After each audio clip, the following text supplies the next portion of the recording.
Saat aku sedang bersiap-siap untuk pergi menghadiri undangan peresmian kantor baru bersama suamiku di rumah ibu mertuaku, tiba-tiba asistensku menghampiriku dengan wajah panik. Ia berbisik dengan suara sangat pelan.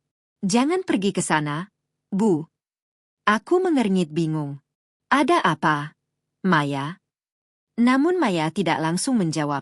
Ia hanya menatapku dengan mata penuh kecemasan, seolah sesuatu yang sangat buruk akan terjadi. Aku sama sekali tidak menyangka bahwa apa yang ia tunjukkan beberapa menit kemudian akan mengubah segalanya. Sebelum ceritanya dimulai, tulis dulu di kolom komentar kalian menonton dari daerah mana. Jangan lupa like dan subscribe agar channel ini bisa terus berkembang dan menghadirkan cerita yang lebih seru lagi. Nadira menatap pantulan dirinya di cermin besar yang berdiri kokoh di sudut kamar tidur. Ruangan itu terasa dingin. Bukan hanya karena pendingin ruangan yang menyala maksimal, tetapi juga karena atmosfer rumah tangga yang ia jalani selama 3 tahun terakhir. Di dalam cermin, ia melihat sosok wanita muda dengan wajah polos tanpa riasan berarti. Tiba-tiba pintu kamar terbuka tanpa ketukan. Bu Laras masuk dengan langkah angkuh. Dagunya terangkat tinggi seolah ia adalah pemilik dunia. Wanita parubaya itu mengenakan kebaya modern berwarna emas yang gemerlap penuh payet berkilauan terkena cahaya lampu kristal. Penampilannya sangat kontras dengan Nadira yang mengenakan gaun sederhana. Bu Laras berjalan memutari Nadira. Matanya memindai dari ujung rambut hingga ujung kaki dengan tatapan menilai yang tidak ramah. Ia mendengus pelan. Sebuah suara yang sudah sangat akrab di telinga Nadira sebagai tanda ketidakpuasan. Bu Laras menarik sedikit ujung lengan baju Nadira lalu menepisnya seolah kain itu kotor. "Nadira, penampilanmu sudah cukup. Jangan berdandan berlebihan malam ini." Nada suaranya tajam. Malam ini adalah malam besar bagi Arga. Ia menekankan kata itu dengan penuh kebanggaan. Menurut Bu Laras, fokus semua orang harus tertuju pada kesuksesan Arga membangun kantor barunya. Bukan pada istrinya yang berasal dari latar belakang biasa saja. Ia mengingatkan Nadira berkali-kali agar tahu tempat. "Tugasmu hanya duduk manis, tersenyum kalau disapa, dan jangan banyak bicara. Jangan sampai mempermalukan keluarga di depan para investor kaya." Kata-kata itu meluncur lancar dari mulut Bu Laras. Menusuk hati Nadira seperti pisau. Namun Nadira hanya menunduk. Ia mengangguk patuh seperti boneka yang sudah kehilangan nyawa. Beberapa saat kemudian, Arga muncul di ambang pintu. Suami yang dulu sangat dicintai Nadira itu tampak gagah dengan setelan jas hitam mahal yang membalut tubuh tegapnya. Sepatu kulit mengkilap yang dipakainya, bahkan jam tangan bermerek di pergelangan tangannya. Semua itu sebenarnya dibeli menggunakan uang yang Nadira berikan secara diam-diam melalui rekening perantara. Namun Arga tidak pernah tahu. Di mata Arga, uang itu adalah hasil bonus dan dividen dari kerja kerasnya sendiri. Arga menghampiri Nadira. Ia tersenyum tipis lalu berkata, "Kamu terlihat sederhana. Cocok untuk seorang istri yang mendukung suami dari balik layar." Pujian yang terdengar hambar. Arga lalu melirik jam tangannya. "Bu, kita turun dulu. Mobil harus dipanaskan." Ia mengajak ibunya keluar, meninggalkan Nadira sendirian di kamar. Suara langkah kaki Arga dan Bu Laras menjauh menuruni tangga marmer rumah mewah itu. Keheningan kembali menyergap ruangan. Nadira menghela napas panjang. Ia mencoba menguatkan dirinya untuk menghadapi malam panjang penuh kepura-puraan. Ia meraih tas tangan kecilnya di atas meja rias. Namun sebelum sempat melangkah keluar, pintu kamar kembali terbuka. Kali ini bukan dengan angkuh, melainkan dengan tergesa-gesa. Maya, asisten rumah tangga di rumah itu, masuk dengan wajah pucat pasi. Napasnya terengah-engah seolah baru saja berlari menaiki tangga. Nadira mengerutkan kening. "Maya, ada apa?" Di rumah ini, Maya dikenal sebagai gadis pendiam yang rajin bekerja dan jarang bicara. Arga dan Bu Laras memperlakukannya seperti pembantu biasa. Sering memarahinya untuk hal-hal sepele. Namun bagi Nadira, Maya adalah satu-satunya teman di rumah besar yang terasa seperti penjara ini. Nadira mendekat. "Maya, kamu kenapa terlihat ketakutan?" Namun Maya tidak menjawab dengan kata-kata. Ia langsung menutup pintu kamar, menguncinya dari dalam. Tindakan itu membuat jantung Nadira berdegup kencang. Firasat buruk tiba-tiba menyergap. Maya mendekat. Tangannya gemetar ketika menyodorkan sebuah tablet tipis. Dengan suara berbisik penuh tekanan, Maya berkata, "Bu, jangan pergi ke acara itu malam ini." Nadira semakin bingung. Kenapa? Maya menekan layar tablet itu. Sebuah video mulai diputar. Nadira langsung mengenali sudut kamera tersebut. Itu adalah rekaman dari kamera pengawas tersembunyi di ruang kerja Arga di lantai bawah. Kamera yang dipasang oleh Maya atas instruksi rahasia Nadira untuk keamanan rumah. Namun Arga dan Bularas tidak pernah mengetahui keberadaannya. Di layar terlihat Arga dan Bularas sedang duduk di sofa kulit ruang kerja. Waktu rekaman menunjukkan kejadian itu baru terjadi 1 jam yang lalu. Saat Nadira sedang mandi, Arga memegang sebuah map biru. Ia tertawa lebar sambil mengangkat gelas minuman keras. Bu, malam ini adalah puncaknya. Bularas tersenyum licik. Apa Nadira sudah siap menandatangani dokumen itu? Arga mengangguk. Begitu dia tanda tangan di depan para saksi, seluruh aset yang masih atas nama Nadira akan langsung berpindah menjadi milikku. Darah Nadira terasa mendidih. Ia menatap layar tanpa berkedip. Bularas tertawa keras. Aku sudah tidak sabar mengusir perempuan itu dari rumah kita. Ia melanjutkan dengan nada penuh kebencian. Nadira yang yatim piatu itu sudah tidak berguna lagi. Arga sekarang sudah punya status dan modal. Lalu Bularas menyebut satu nama. Clara. Clara sudah siap di pesta nanti. Setelah urusan tanda tangan selesai, kamu bisa mulai mengenalkannya sebagai pasanganmu. Dunia Nadira runtuh dalam sekejap. Dunia Nadira terasa runtuh dalam sekejap. Kakinya mendadak lemas hingga ia harus berpegangan pada tepi meja rias agar tidak jatuh. Selama ini ia memang tahu bahwa Bularas tidak pernah benar-benar menyukainya. Ia juga mulai merasakan Arga berubah menjadi semakin dingin. Namun Nadira tidak pernah membayangkan bahwa mereka akan sejahat ini. Mereka bukan hanya ingin menceraikannya. Mereka ingin menghancurkan hidupnya. Mereka ingin merampas segalanya. Padahal selama ini Nadira adalah putri tunggal dari seorang konglomerat besar yang sengaja menyembunyikan identitasnya demi mencari cinta yang tulus. Ketulusan yang ia berikan selama ini ternyata dibalas dengan racun yang mematikan. Di layar tablet itu, Arga masih tertawa. Pria yang ia cintai. Pria yang ia bantu membangun karirnya dari nol dengan uang warisan ayahnya secara diam-diam. Ternyata hanyalah seorang penipu yang serakah. Namun anehnya, air mata yang seharusnya jatuh tidak muncul sama sekali. Rasa sakit yang menghantam dada Nadira perlahan berubah bentuk. Kesedihan itu membeku, mengeras, dan berubah menjadi kemarahan yang dingin. Perlahan Nadira menegakkan punggungnya. Tatapannya berubah. Mata yang sebelumnya sendu kini terlihat tajam seperti pisau yang baru diasah. Ia menoleh kepada Maya yang masih memandanginya dengan cemas. Nadira akhirnya menyadari sesuatu. Selama ini Maya bukan sekadar pembantu. Maya sebenarnya adalah asisten pribadi kepercayaan mendiang ayah Nadira yang menyamar untuk melindunginya. Mayalah yang diam-diam menjaga Nadira selama 3 tahun terakhir. Dan malam ini, Maya baru saja menyelamatkan Nadira dari kehancuran total. Nadira meletakkan tablet itu di atas meja dengan sangat tenang. Terlalu tenang. Suasana kamar terasa mencekam. Ia kembali menatap bayangannya di cermin. Wanita lemah dengan gaun abu-abu kusam itu harus mati malam ini juga. Nadira tidak akan membiarkan Arga dan Bularas menang. Ia tidak akan membiarkan mereka tertawa di atas penderitaannya. Jika mereka menginginkan perang, maka Nadira akan memberikannya. Namun dengan aturan main yang ia tentukan sendiri. Nadira menoleh kepada Maya. Suaranya datar namun penuh otoritas. Maya, ambil koper hitam di bagian paling atas lemari.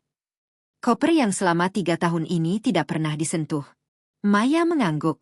Wajah paniknya berubah menjadi ekspresi profesional. Ia mengambil kursi kecil, lalu memanjat untuk menurunkan koper hitam yang berdebu itu. Nadira membuka koper tersebut. Di dalamnya, terlipat rapi sebuah gaun merah marun berbahan sutra berkualitas tinggi.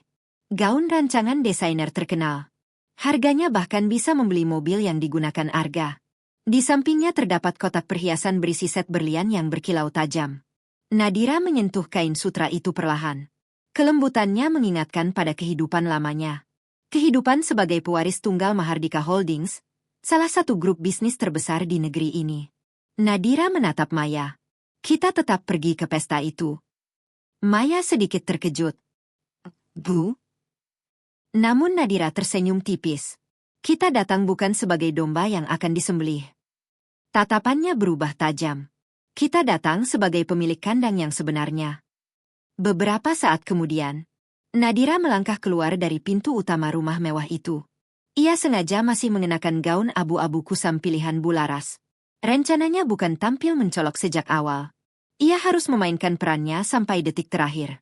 Membiarkan musuhnya merasa berada di atas angin. Sebelum ia menjatuhkan mereka ke dasar jurang. Di balik gaun longgar itu, Nadira sebenarnya sudah mengenakan tearaway dress. Gaun merah mewah yang bisa terbuka hanya dengan satu simpul tersembunyi. Wajahnya juga tetap polos tanpa riasan. Padahal di dalam tasnya sudah tersedia perlengkapan makeup yang bisa mengubah penampilannya dalam hitungan menit. Di halaman depan, mobil sedan hitam milik Arga sudah menyala. Arga duduk di kursi pengemudi, sementara Bularas duduk di kursi depan. Posisi yang seharusnya menjadi milik seorang istri. Namun Nadira tidak protes. Ia membuka pintu belakang. Duduk sendirian di kursi kulit yang dingin. Begitu pintu tertutup, aroma parfum mobil yang menyengat memenuhi hidungnya. Suasana di dalam mobil terasa sesak. Bukan karena ruangnya sempit, melainkan karena ego besar dua orang yang duduk di depan. Arga melirik Nadira dari kaca spion. Ia tersenyum tipis. Namun senyum itu tidak sampai ke matanya. Mobil mulai bergerak menyusuri jalanan kota yang ramai di malam hari. Lampu-lampu kota berkilau seperti mengejek Nadira. Sepanjang perjalanan, Bularas tidak berhenti berbicara. Wanita itu terus memberikan instruksi dan kritik. Nadira, jangan pegang gelas minuman dengan cara yang salah. Jangan tertawa terlalu keras. Dan yang paling penting, jangan mencoba sok akrab dengan tamu VIP. Menurut Bularas, para tamu malam ini adalah orang-orang kelas atas. Para kolega bisnis Arga yang sangat penting. Mereka tidak akan nyambung bicara dengan perempuan rumahan seperti kamu. Setiap kata yang keluar dari mulutnya adalah upaya sistematis untuk merendahkan harga diri Nadira. Namun Nadira hanya menjawab dengan anggukan kecil. Di dalam hatinya, ia justru tersenyum sinis. Bularas tidak tahu satu hal. Separuh tamu VIP yang ia banggakan malam ini sebenarnya adalah bawahan ayah Nadira. Orang-orang yang dianggap Bularas sebagai orang besar adalah orang-orang yang biasanya berdiri menunduk hormat di ruang rapat keluarga Mahardika. Ironi itu membuat Nadira merasa geli. Sekaligus muak. Ia menatap punggung kursi Bularas dengan tatapan tajam.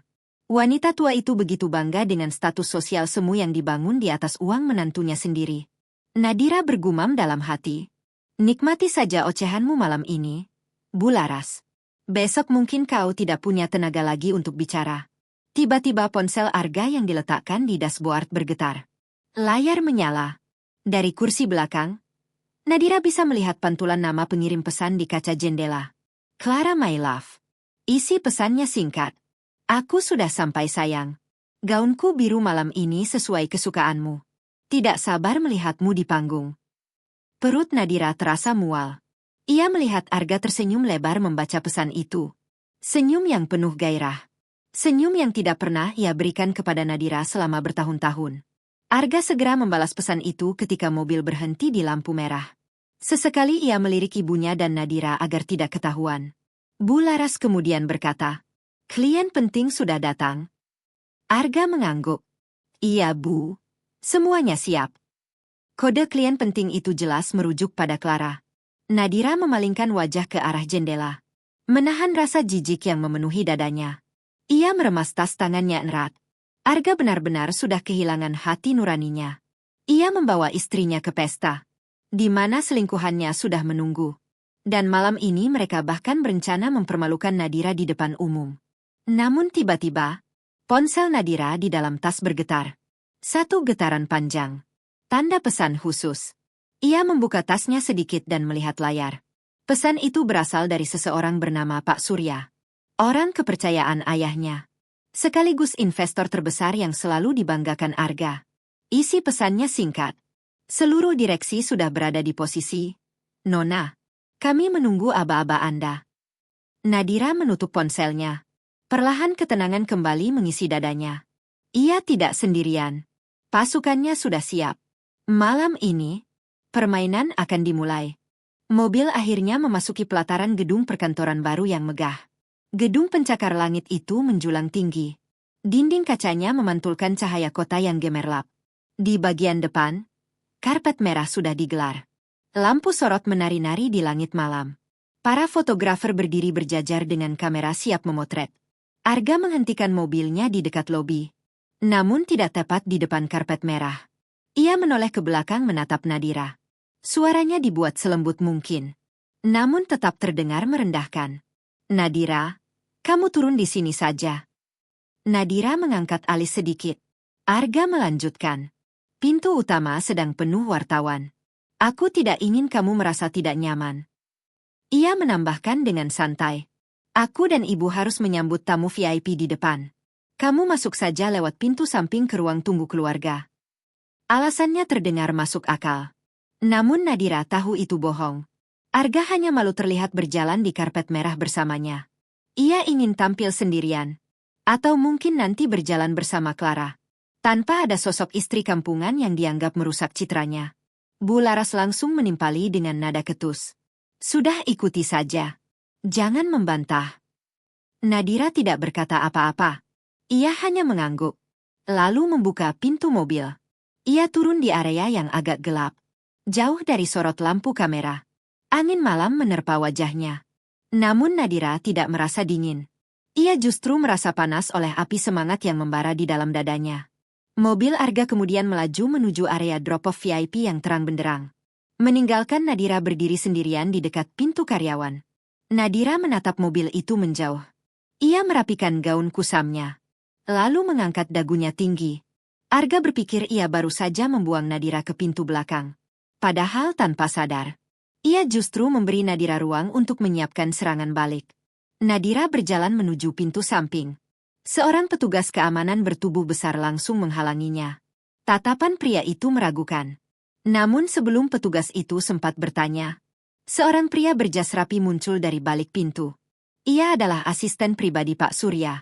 Pria itu membisikkan sesuatu kepada petugas keamanan. Wajah petugas itu langsung pucat. Ia buru-buru membungkuk hormat. Lalu membuka pintu lebar-lebar untuk Nadira. Nadira melangkah masuk ke dalam gedung itu. Gedung yang sebenarnya adalah miliknya. Langkahnya mantap. Suara sepatu Nadira menggema di lorong sepi. Di ujung lorong, Maya sudah menunggu. Ia membawa tas rias dan tablet. Pertunjukan yang sebenarnya baru saja akan dimulai. Suasana di ballroom utama gedung perkantoran itu begitu megah. Lampu gantung kristal raksasa memancarkan cahaya keemasan ke seluruh ruangan. Lantai marmer yang dipoles sempurna memantulkan bayangan para tamu undangan. Aroma parfum mahal bercampur wangi bunga segar memenuhi udara. Semua terasa seperti pesta para bangsawan. Nadira masuk melalui pintu samping dekat dapur catering. Ia berdiri di balik sebuah pilar besar. Mengamati situasi. Dari tempat itu ia bisa melihat panggung utama. Dekorasinya sangat berlebihan. Bunga impor dirangkai membentuk inisial nama Arga. Seolah ini adalah pesta penobatan raja. Di tengah ruangan, Arga terlihat tertawa lebar sambil memegang gelas kristal. Ia dikelilingi para pengusaha yang memujinya. Di sampingnya berdiri Bu Laras. Wanita itu tampak sangat bangga. Ia mengenakan perhiasan emas berlapis-lapis. Namun pemandangan yang benar-benar membuat darah Nadira mendidih adalah sosok wanita di sisi lain Arga. Clara. Wanita itu mengenakan gaun malam biru safir. Belahan roknya tinggi memamerkan kaki jenjangnya. Rambutnya ditata indah. Riasannya glamor. Clara tertawa manja setiap kali Arga membisikkan sesuatu. Tangannya sesekali menyentuh lengan Arga. Gerakan yang terlihat sangat intim. Dan Bu Laras tampak sangat merestui semua itu. Ia bahkan beberapa kali memperkenalkan Clara kepada kolega bisnis mereka. Seolah Clara adalah calon menantu yang sebenarnya. Nadira yang berdiri di sudut ruangan merasa seperti hantu. Tidak dianggap ada.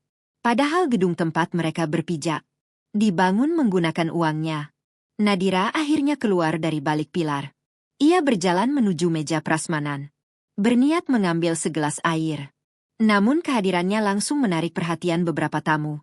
Mereka melirik gaun kusam Nadira. Beberapa bahkan berbisik merendahkan. Nadira pura-pura tidak mendengar.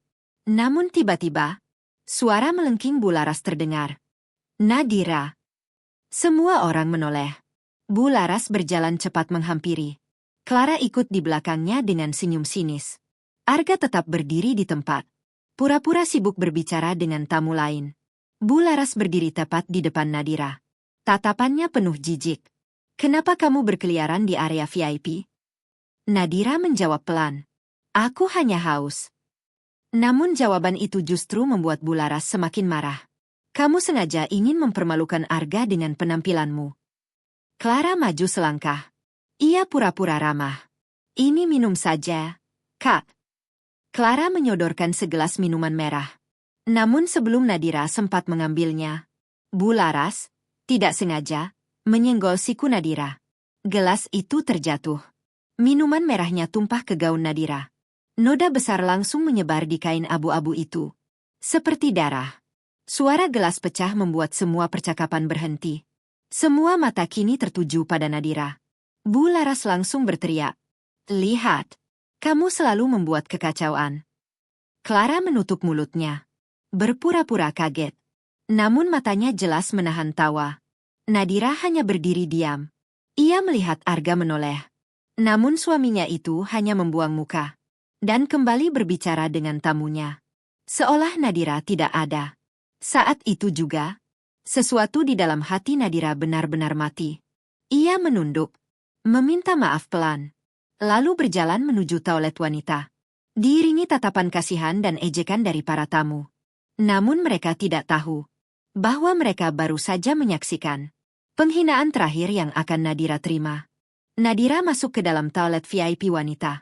Ia langsung mengunci pintu utama dari dalam. Suasana di dalam ruangan itu sunyi. Hanya terdengar suara tetesan air dari wastafel. Maya sudah menunggu di dalam. Ia keluar dari salah satu bilik toilet dengan wajah tegang namun siap. Maya tidak banyak bicara.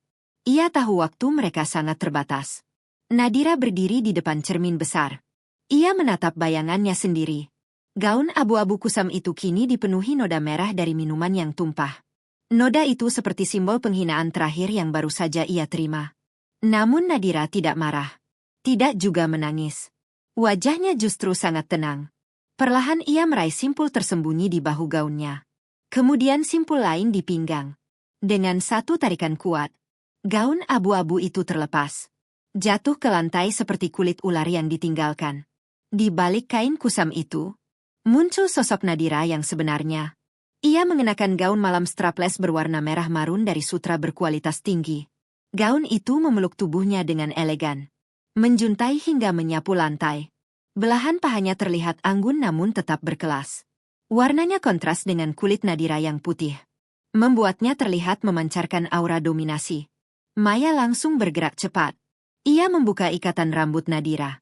Rambut hitam panjang Nadira jatuh bergelombang di bahunya. Maya kemudian mengeluarkan perlengkapan rias dari tas kecilnya. Dengan cekatan ia mulai merias wajah Nadira. Lipstik merah gelap dipoleskan dengan presisi. Garis mata Nadira dipertegas. Memberikan kesan tajam dan intimidatif. Transformasi itu selesai dalam waktu kurang dari 10 menit. Wanita yang berdiri di depan cermin sekarang bukan lagi menantu tertindas. Ini adalah Nadira Mahardika, pemilik sah dari segala kemewahan yang ada di gedung ini.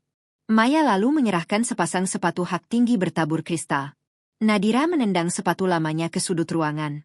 Kemudian mengenakan sepatu baru itu. Posturnya langsung berubah. Lebih tegak. Lebih berwibawa. Maya tersenyum puas. Ia membuka kunci pintu toilet. Nadira melangkah keluar. Suara langkah sepatu haknya terdengar tegas menghantam lantai marmer. Ketika pintu toilet terbuka dan Nadira berjalan menuju koridor ballroom, ia berpapasan dengan seorang kepala pelayan tua. Pria itu sempat tertegun. Ia adalah mantan kepala rumah tangga di kediaman ayah Nadira dulu.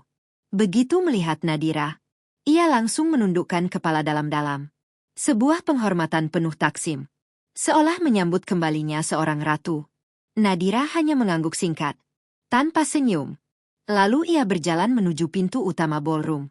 Ia tidak akan masuk lewat pintu samping lagi. Malam ini, ia akan mengambil tempat yang seharusnya menjadi miliknya.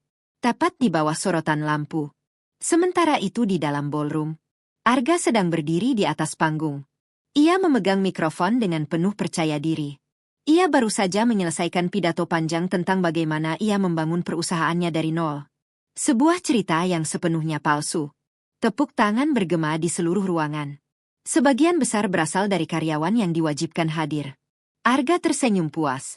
Ia menyisir rambutnya ke belakang dengan gaya arogan.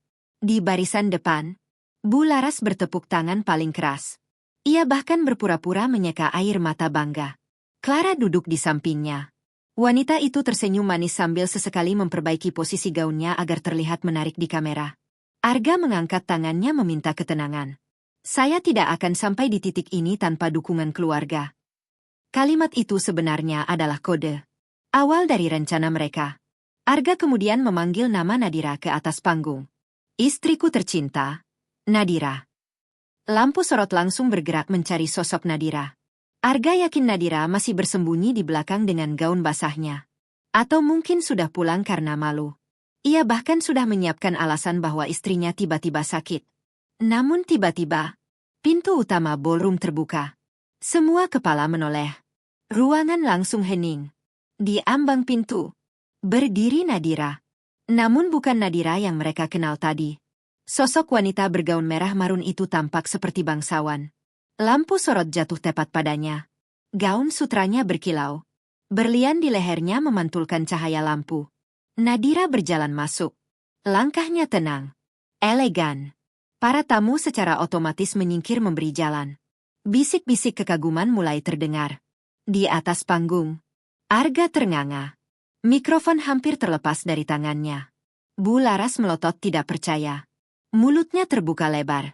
Clara yang duduk di sampingnya langsung merasa nyalinya ciut. Nadira berjalan naik ke tangga panggung. Setiap langkahnya seperti menghantam harga diri Arga. Saat ia sampai di samping suaminya, Nadira tersenyum manis. Namun matanya sedingin es. Arga membungkuk sedikit mendekat. Ia berbisik kasar. Dari mana kamu dapat gaun itu? Nadira menjawab pelan. Seorang istri harus tampil pantas untuk suaminya. Arga tidak bisa membuat keributan di atas panggung. Ia harus tetap menjalankan rencananya. Ia memberi isyarat kepada asistennya. Seorang pria segera membawa map merah ke podium. Arga kembali tersenyum kepada para tamu. Sebagai simbol dukungan istriku terhadap ekspansi perusahaan. Ia membuka map itu. Nadira akan menandatangani dokumen persetujuan operasional. Padahal sebenarnya, itu adalah surat penyerahan seluruh aset Nadira kepada Arga. Nadira menerima map itu. Ia membukanya perlahan. Arga berdiri sangat dekat. Tangannya pura-pura merangkul bahu Nadira. Namun sebenarnya ia mencengkeram kuat. Ia berbisik di telinga Nadira. Cepat tanda tangan. Kalau kamu berani membuat masalah, aku akan memastikan hidupmu hancur malam ini. Namun Arga tidak tahu. Nadira sedang membaca dokumen itu dengan cepat. Mencari satu bagian penting. Klausul pelepasan hak. Ia menemukannya. Perlahan Nadira mengambil pulpen emas yang disodorkan Arga. Namun tangannya bergerak sedikit. Ia mencoret beberapa kata. Menulis sesuatu dengan tulisan kecil. Gerakannya tertutup tubuhnya sehingga tidak terlihat kamera. Ia mengubah kalimat penting dalam dokumen itu. Setelah selesai, Nadira menandatangani bagian bawah dokumen. Dengan sangat mantap, ia menutup map itu. Suara blam terdengar jelas melalui mikrofon. Arga langsung merebut map itu dengan penuh kemenangan. Ia mengangkatnya tinggi-tinggi. Para tamu kembali bertepuk tangan. Clara bahkan berdiri sambil bertepuk tangan. Namun sebelum Nadira turun dari panggung, ia mendekat ke telinga Arga. Kali ini Nadira yang berbisik. Suaranya lembut, namun mematikan. Kamu yakin sudah membaca apa yang baru saja kamu tanda tangani? Arga membeku. Nadira tersenyum tipis. Aku baru saja mengubah surat kematian perusahaan menjadi surat kematianmu sendiri. Kemudian Nadira berbalik. Turun dari panggung. Meninggalkan Arga yang mulai merasa ada sesuatu yang sangat salah. Rian, atau dalam versi ini Arga, masih berdiri di atas panggung dengan map merah di tangannya. Namun kali ini senyumnya mulai terasa kaku. Kata-kata yang dibisikkan Nadira barusan terus terngiang di kepalanya. Aku baru saja mengubah surat kematian perusahaan menjadi surat kematianmu sendiri. Arga mencoba menenangkan dirinya. Ia meyakinkan dirinya sendiri bahwa Nadira hanya menggertak. Bagaimana mungkin perempuan yang selama ini ia anggap lemah berani melakukan sabotase dokumen hukum di depan ratusan orang? Arga kembali memegang mikrofon. Ia mencoba melanjutkan acara seperti tidak terjadi apa-apa. Sekarang, kita akan menyambut tamu kehormatan kita malam ini. Ia tersenyum lebar. Investor terbesar perusahaan ini, Pak Surya. Para tamu langsung bertepuk tangan. Nama Pak Surya memang sangat dihormati di dunia bisnis. Bagi Arga dan Bularas, kedatangan pria itu adalah momen pengakuan sosial. Mereka membayangkan Pak Surya akan memuji Arga di depan semua orang. Membenarkan cerita bahwa Arga adalah pengusaha sukses yang membangun semuanya dari nol. Pintu besar ballroom terbuka. Semua orang menoleh. Pak Surya masuk ke dalam ruangan. Pria parubaya itu mengenakan setelan jas abu-abu tua yang sangat rapi. Auranya kuat dan berwibawa. Di belakangnya berdiri beberapa pengawal dan staf. Arga langsung turun dari panggung. Ia berjalan cepat menyambut tamunya. Wajahnya penuh harapan. Ia mengulurkan tangan dengan senyum lebar. Pak Surya, terima kasih sudah datang mendukung visi besar saya. Namun sesuatu yang tidak terduga terjadi. Pak Surya bahkan tidak memperlambat langkahnya. Ia hanya melirik tangan Arga sekilas. Lalu berjalan melewatinya begitu saja. Seolah Arga hanyalah tiang dekorasi yang menghalangi jalan. Senyum Arga membeku. Tangannya masih menggantung di udara. Di belakangnya Bularas dan Clara juga tampak bingung. Pak Surya terus berjalan. Matanya tertuju pada satu arah. Di dekat meja prasmanan. Tempat Nadira berdiri dengan tenang. Pak Surya berhenti 2 meter di depan Nadira. Seluruh ruangan hening. Para tamu saling pandang. Mereka tidak mengerti apa yang sedang terjadi. Kemudian, Pak Surya membungkukkan tubuhnya. 90 derajat. Sebuah penghormatan penuh. Para pengawal dan stafnya ikut membungkuk. Pemandangan itu membuat seluruh ruangan tercengang. Pak Surya berbicara dengan suara yang tegas. Maaf atas keterlambatan saya, Nona Nadira. Kami semua sudah siap menunggu arahan Anda. Arga merasa dunia berputar. Apa yang baru saja ia dengar? Nona Nadira? Arahan? Pak Surya melanjutkan. Rapat direksi pemegang saham mayoritas sudah siap dipimpin. Laporan audit yang Anda minta juga sudah kami siapkan. Para tamu mulai berbisik. Bularas tidak mampu menahan dirinya. Ia berteriak histeris. Pak Surya, Anda pasti salah orang. Ia menunjuk Nadira dengan kasar. Perempuan ini hanya menantu saya. Dia yatim piatu miskin yang menumpang hidup pada anak saya. Arga juga mencoba menenangkan situasi. Pak Surya, mungkin ada kesalahpahaman. Istri saya tidak mengerti bisnis. Pak Surya menatap mereka berdua dengan tatapan dingin. Tatapan yang langsung membuat Bularas terdiam. Kemudian ia berkata dengan suara berat. Nadira adalah putri tunggal dari pendiri Mahardika Holdings. Pemilik sah tanah tempat gedung ini berdiri. Dan seluruh dana pembangunan gedung ini berasal dari rekening pribadinya. Ruangan langsung gempar. Para wartawan mulai berlari mendekat. Lampu kamera menyala. Pak Surya melanjutkan dengan tenang. Selama ini saya hanya menjalankan perintah Nadira untuk mengawasi Arga. Malam ini adalah batas akhir dari ujian tersebut. Arga mulai berkeringat. Ia tidak bisa percaya. Selama ini, semua uang yang ia gunakan ternyata milik Nadira. Belum sempat ia mencerna semuanya. Lampu ballroom tiba-tiba meredup.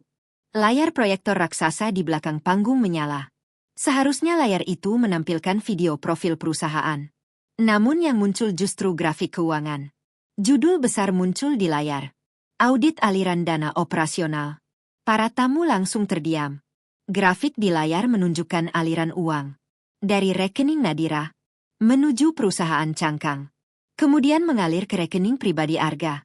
Labelnya tertulis jelas. Gaji CEO. Bonus tahunan. Dividen. Namun angka-angka itu ternyata hanyalah uang Nadira sendiri.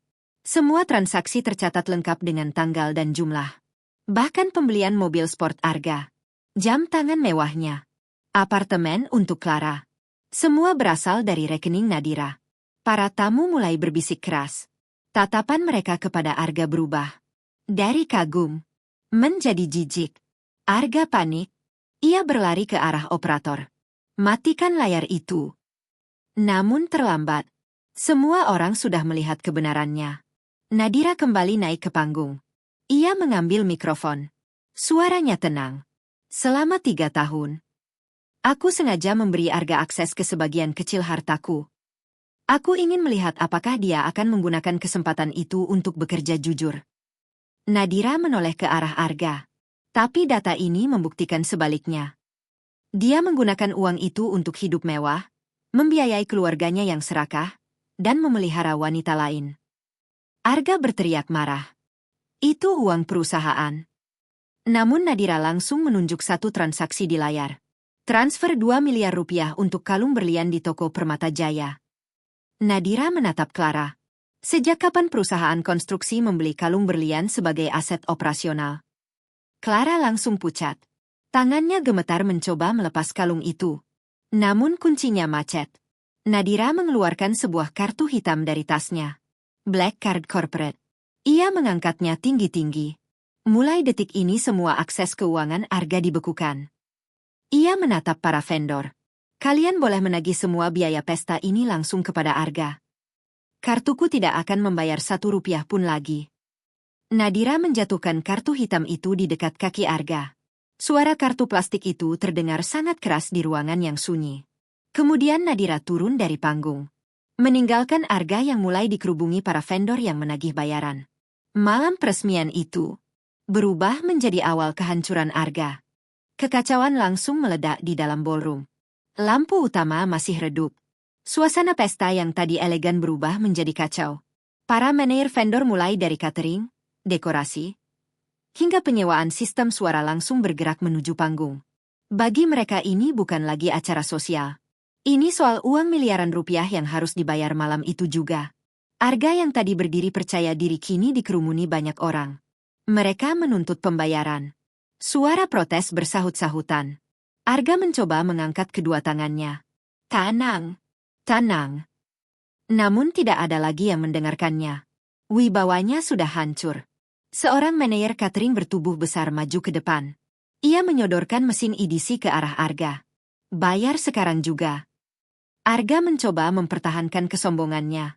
Ia merogoh saku jasnya. Mengeluarkan kartu kredit hitam yang selama ini selalu ia pamerkan. Dengan kasar ia menyerahkannya kepada manajer catering. Gesek saja. Berapapun. Semua orang menatap mesin edisi itu. Manajer catering memasukkan kartu tersebut. Arga yakin kartu itu masih bisa menyelamatkannya.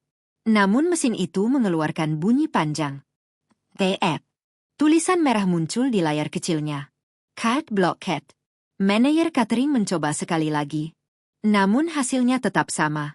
Transaksi ditolak. Pria itu melempar kartu tersebut kembali ke Arga. Kartumu sudah diblokir. Ban bilang pemegang rekening utama mencabut akses kartu tambahan. Arga membeku. Selama ini ia lupa satu hal. Kartu itu bukan miliknya. Itu hanya kartu tambahan dari rekening Nadira. Tanpa Nadira, ia tidak memiliki apa-apa. Arga mulai panik. Ia memeriksa dompetnya. Namun semua kartu yang ia miliki terhubung ke rekening yang sama. Ia benar-benar tidak punya uang. Di tengah kerumunan itu, Clara berdiri beberapa meter dari sana. Ia memperhatikan semuanya dengan wajah pucat. Otaknya bekerja cepat. Ia melihat grafik audit di layar. Melihat Arga yang tidak bisa membayar. Dan melihat bagaimana Pak Surya menghormati Nadira. Clara akhirnya memahami kenyataan yang menyakitkan. Pria yang selama ini ia kira tambang emas. Ternyata hanyalah penipu miskin. Clara melangkah maju. Arga melihatnya dan wajahnya sedikit cerah.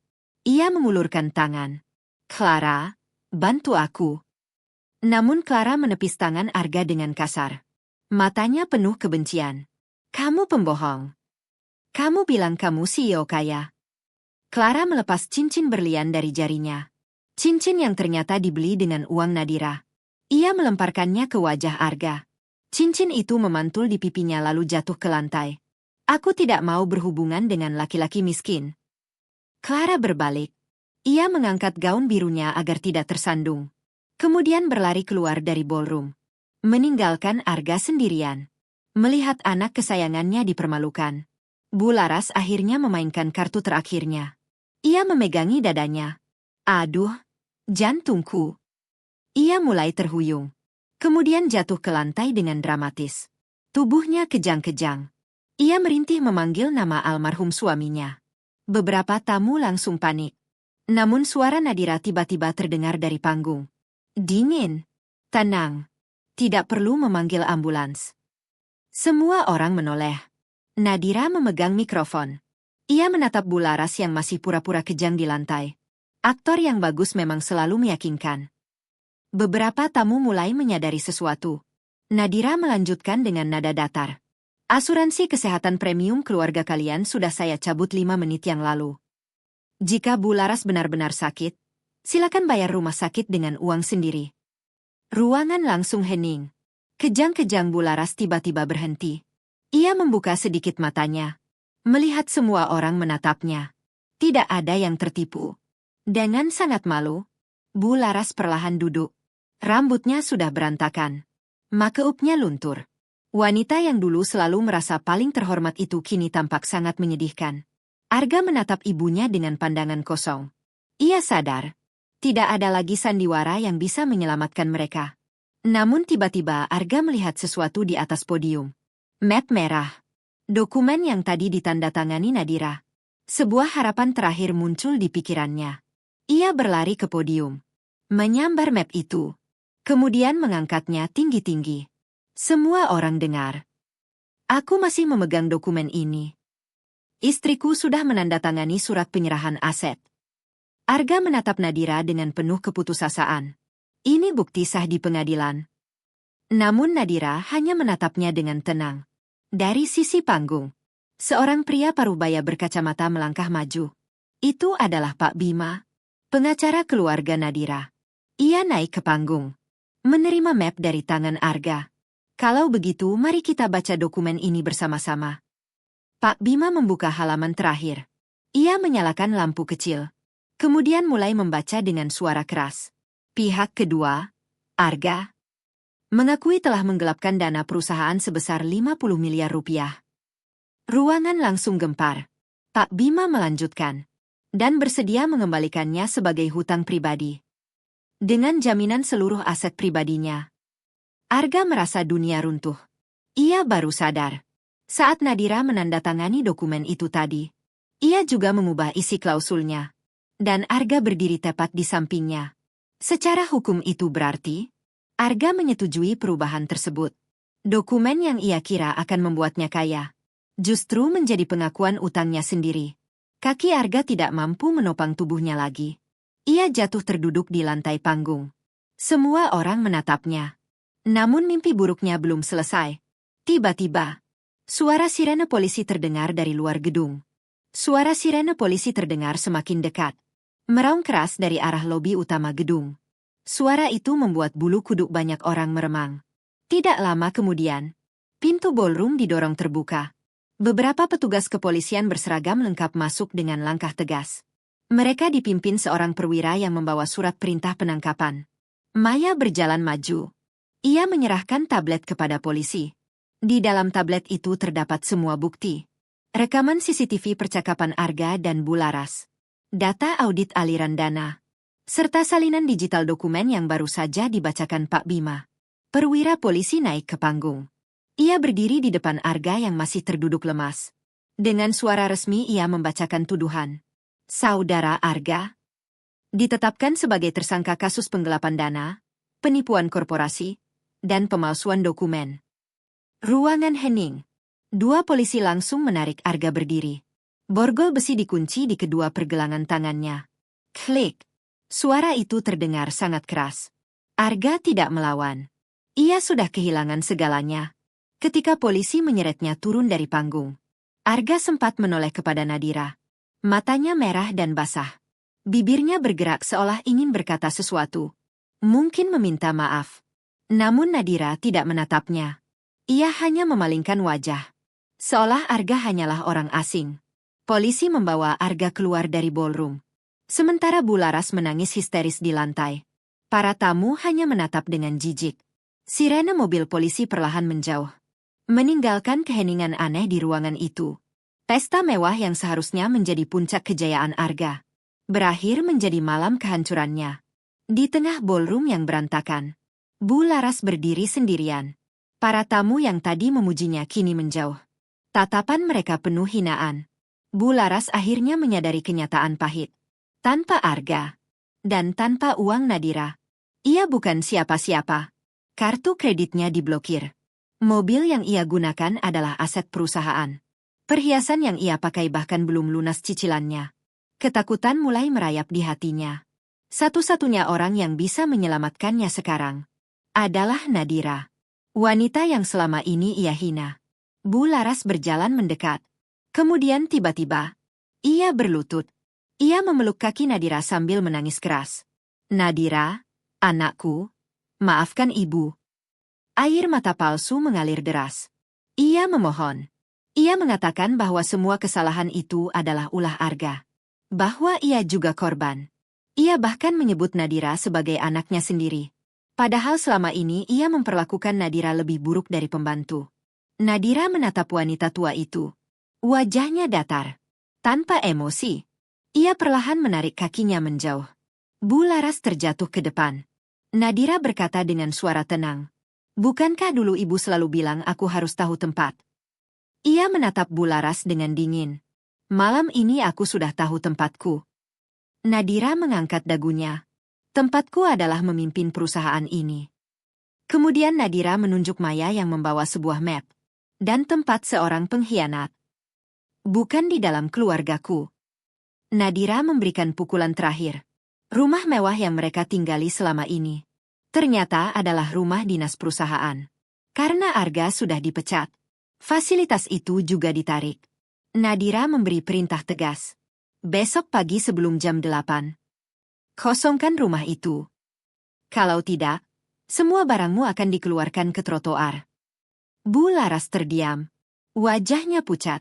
Ia benar-benar tidak punya tempat tinggal lagi. Namun Nadira sudah berbalik. Ia berjalan keluar dari ballroom. Diikuti Pak Surya, Maya, dan stafnya.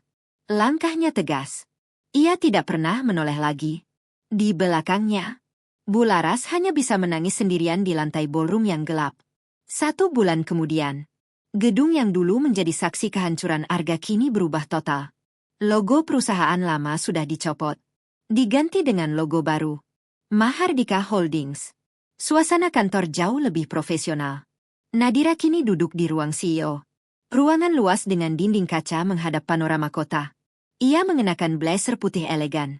Wajahnya terlihat tenang. Beban yang selama 3 tahun menghimpit hatinya kini hilang. Pak Surya baru saja keluar setelah memberikan laporan.